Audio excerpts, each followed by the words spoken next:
OGs తో పాటు లోపలికి వెళ్ళారు. ఓజీస్ ఒక గ్రూపు, వాళ్ళు ఒక గ్రూప్ కింద, ఓజీస్ ఒక గ్రూప్ ఉన్నారు, రాయల్స్ ఒక గ్రూప్ ఉన్నారు. ఇది బాగానే ఉంది. అయితే మిగతా అంటే ఓన్లీ అవినాష్ అండ్ రోహిణి గారితో ఉన్న కంఫర్ట్ కానీ వాళ్ళతో మీకు ఉన్న ఫ్రెండ్షిప్ మాత్రం ఎక్కువగా ఫోకస్ అయింది. కానీ మిగతా వాళ్ళతో ఎందుకు? ఇప్పుడు ఈవెన్ గౌతమ్తో కూడా వచ్చే ముందు కొంచెం చిన్న గొడవ లాంటిది ఒకటి నడిచింది కదా, మీ ఇది చెప్పుకున్నారు కదా మీకు. అంటే ఎందుకంటే ఎలిమినేషన్ ఎపిసోడ్లో కూడా నాగార్జున గారి ముందు కూడా మీకు ఒక ఆర్గ్యుమెంట్, నువ్వు మనసులో ఒకటి పెట్టుకున్న బయట కొట్టమా. మిగతా వాళ్ళతో ఎందుకు అంత లేదు? వీళ్ళిద్దరితో అంటే ఓన్లీ ఎంటర్టైనింగ్ అనేది ఒక బ్యాచ్ కింద అయిపోయారా, లేకపోతే మీకు సింక్ అయిందా? బేసిక్ గా ఏంటంటే ఆ హౌస్ లో నాకు అందరికన్నా కొంచెం ట్రావెల్ ఎక్కువ చేసింది గౌతమ్ గారితో. అవినాష్ అన్న రోహిణి కూడా నాకు లేదు. వాళ్ళు నాకు జస్ట్ ప్రొఫెషనల్ గా పరిచయం అంతే.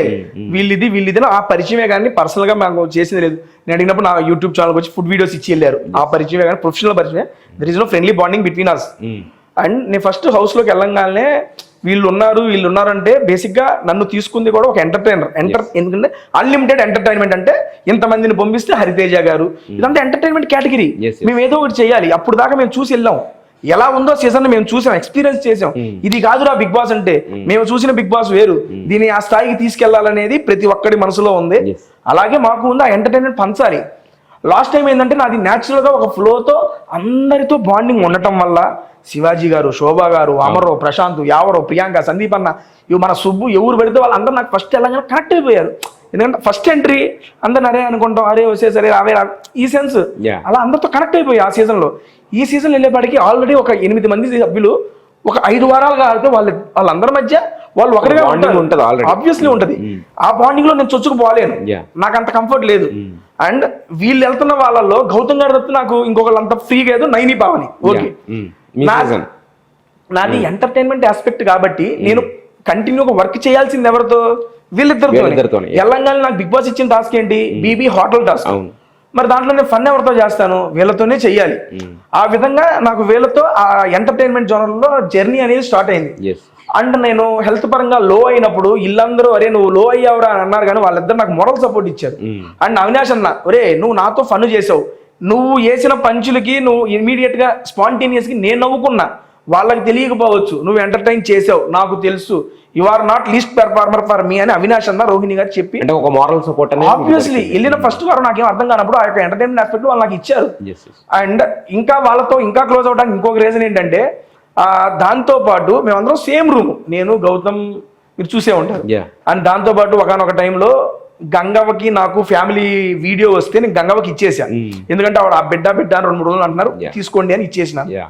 అటువంటి టైంలో నెక్స్ట్ రోహిణి గారికి వచ్చినప్పుడు ఒక్కసారి కూడా ఆలోచించకుండా తేజ అనేసారు. నేను ఎవరినామకి, నాకు ఇవ్వడానికి సంబంధం ఏంటి?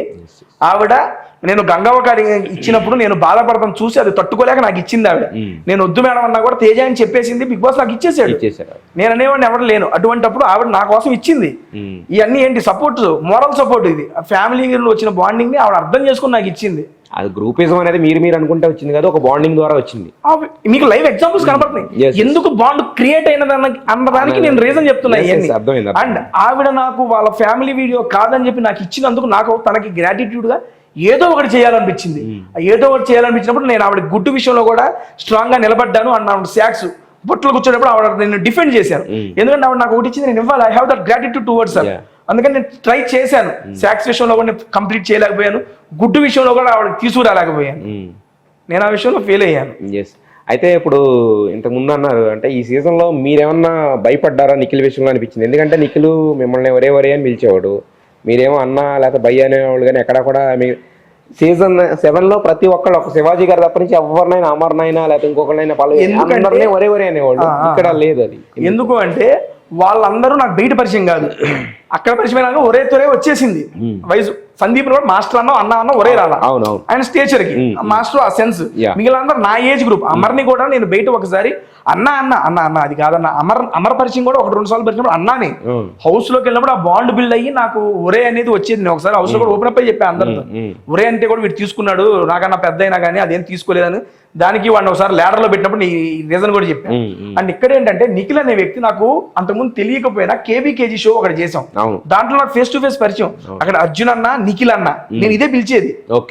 అర్జున్ తో పాటు సమకాలీనుడు అనే సెన్స్ లో అర్జున్ అన్న, నిఖిల్ అన్న అని పిలుస్తా.